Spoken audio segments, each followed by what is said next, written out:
Welcome back to Healthy Business, the show with a finger on the pulse of wellness in the workplace. I'm Tanya Plorner. When it comes to your company's bottom line, productivity is crucial, but that can't happen without a healthy workforce. Each week, we'll look at solutions for making your business a healthy business.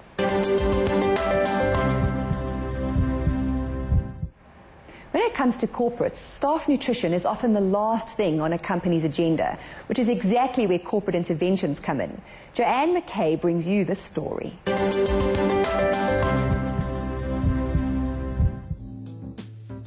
This is Celynn Erasmus, and she is a qualified dietitian.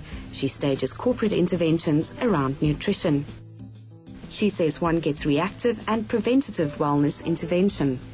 The kind of area where we play and where I like to have fun with is proactive wellness, which is where we don't wait for people to get sick. We actually take a look at how can we make people that are healthy, healthier, and get people thinking of total wellness, which is not just medication or seeing a nurse or a doctor or getting assistance once you're in financial debt. It's seeing a dietitian, it's seeing a personal trainer, it's finding out about funky ways to exercise and how to be more engaged. So no, it's not about sitting somebody down and proclaiming doom. Celynn lives and breathes nutrition, and in her dealings in the corporate world, she has picked up a trend. The same kind of profile in every single company that we go through and do screening, because with wellness we usually do a screening called an HRA, a health risk assessment, where we take a look at common things such as cholesterol, weight, whether they smoke, their exercise habits, their sleeping habits, and we're finding the same thing. The majority of people, over 50%, are usually classified as medium to high risk in terms of their weight and their health habits.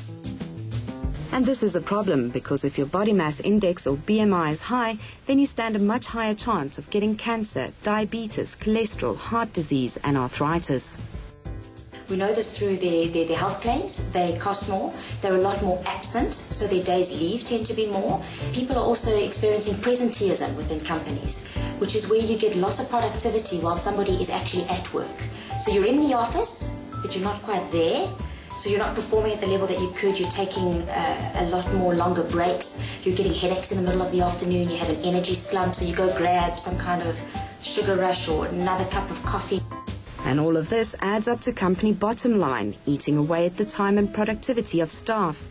Bad eating habits and nutrition mean that more people are ill often and take days off from work because of this. An absenteeism cost that we have reference to within South Africa is that it's costing a minimum of 12 billion rand per annum to companies. 12 billion rand is a big chunk of money, and the effects that bad nutrition has on management is even bigger. Over 600 people in South Africa are dying every day because of these diseases of lifestyle, and they're mostly middle-aged, so they have a direct impact on the workforce. What Celynn is trying to tell you in a very nice way is that middle and upper management is slowly becoming a dying breed in Africa. Training and replacing key positions in management is a costly process, which is adding to the expense of companies which are not taking the health of their staff seriously. More than 50% of the South African population have at least one risk factor for diseases of lifestyle, like hypertension, heart disease, diabetes, cancer, cholesterol and arthritis. And these are all preventable, manageable and even curable with the correct nutrition and exercise. Celynn believes we need to think about ourselves as corporate athletes running the corporate race for the duration of the day. I know from my experience, a lot of people in South Africa are simply not drinking enough water.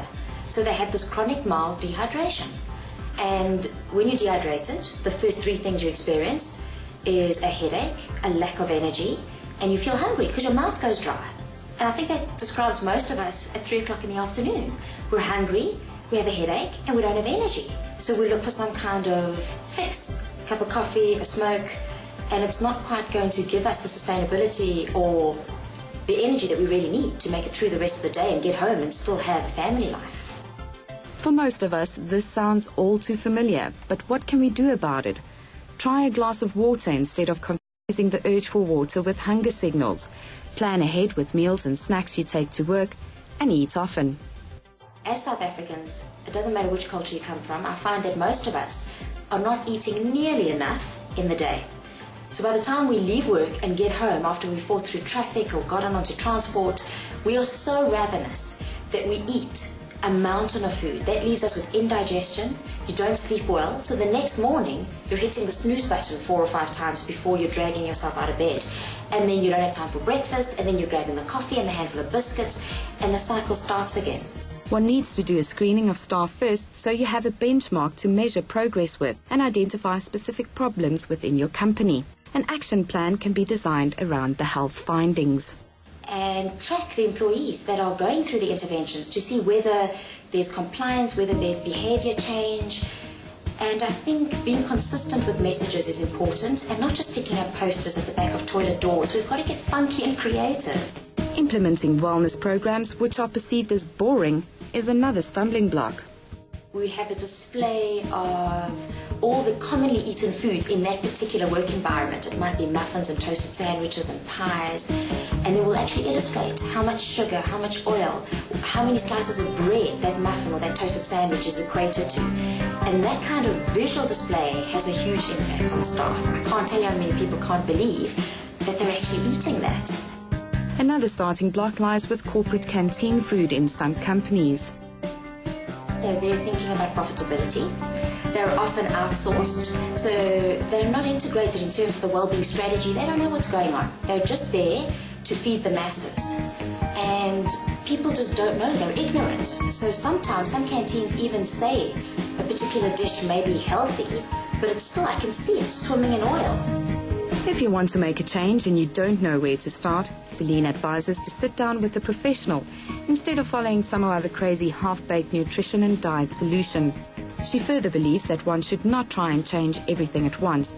Nutrition is a journey after all. Make 1 or 2 small changes and build on it from there.